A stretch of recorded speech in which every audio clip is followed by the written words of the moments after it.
Everyone, आज हम करने वाले क्लास 11 का चैप्टर नंबर 2 जिसका नाम है उपभोक्ता का संतुलन। चलिए हम समझते हैं उपभोक्ता कौन होता है। उपभोक्ता वह व्यक्ति होता है जो आवश्यकताओं की संतुष्टि के लिए वस्तु और सेवाओं को खरीदता है।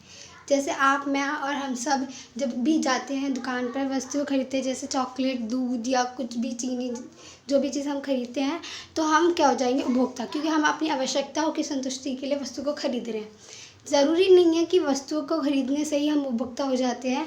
अगर हम सेवाओं को भी खरीद रहे हैं, उदाहरण के लिए अगर आप सुबह सुबह स्कूल जाते हैं तो उसके लिए आप रिक्शे पर बैठते हैं और सेवा लेते हैं। स्कूल यहाँ से अपने घर से स्कूल जाने तक के लिए एक सेवा को खरीदते हैं, तो तब भी आप एक उपभोक्ता कहलाएंगे।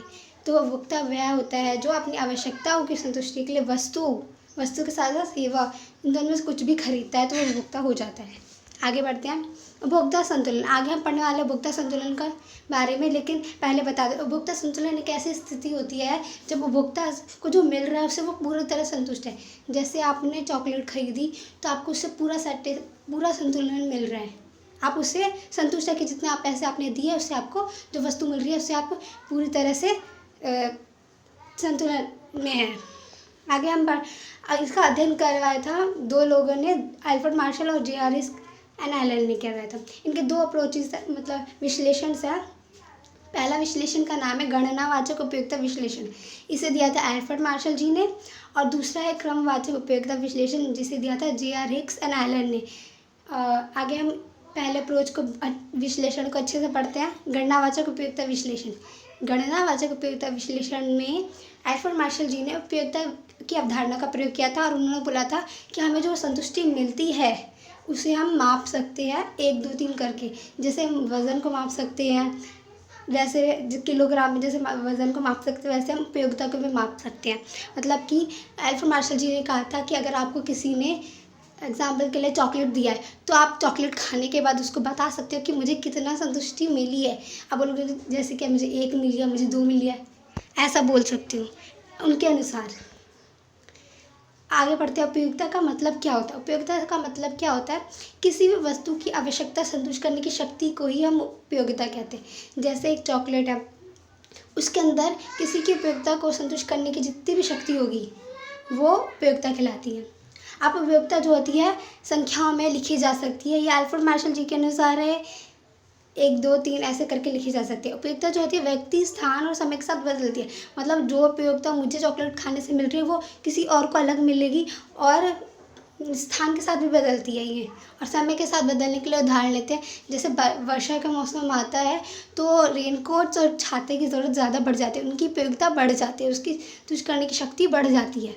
ठीक है। आगे उपयोगिता, जैसे वज़न को हम किलोग्राम में मापते हैं वैसे हम उपयोगिता को यूटिल्स में मापते हैं, ये अल्फ्रेड मार्शल जी ने कहा था। उपयोगिता के प्रकार भी है। उपयोगिता के 2 प्रकार है, कुल उपयोगिता, सीमांत उपयोगिता। अगर आपको मैंने 5 चॉकलेट्स दी, आपने 5 को खा लिया, उसके बाद आपको जितनी भी 5 चॉकलेट से संतुष्टि मिली है उसे कुल उपयोगिता कहेंगे। और अगर आपको मैंने सिर्फ आपने जब पहली चॉकलेट खाई उससे मिली जो संतुष्टि है उसको हम कहेंगे सीमांत उपयोगिता।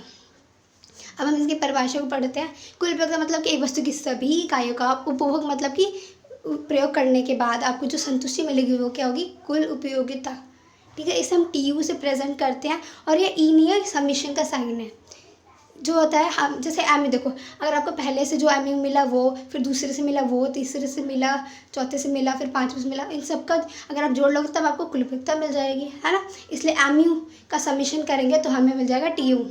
आगे सीमांत उपयोगिता क्या होती है, एक वस्तु की, मतलब एक वस्तु, इसको ना घुमा के दिया हुआ है, एक वस्तु की एक अतिरिक्त इकाई का उपयोग करने पर कुल उपयोगिता में वृद्धि जो होगी, मतलब मैंने पहली चॉकलेट खाई फिर दूसरी चॉकलेट खाई, ठीक है, इसकी एक अतिरिक्त इकाई मैंने खाई तो इससे जो कुल उपयोगिता में वृद्धि होगी, वो जो वृद्धि होगी वही होगी सीमांत उपयोगिता।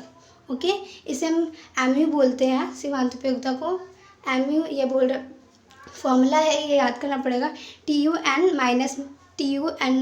ओके, और इसका एक और फॉर्मूला है, MU is equals to change in TU और change by change in quantity. Okay, thank you for this.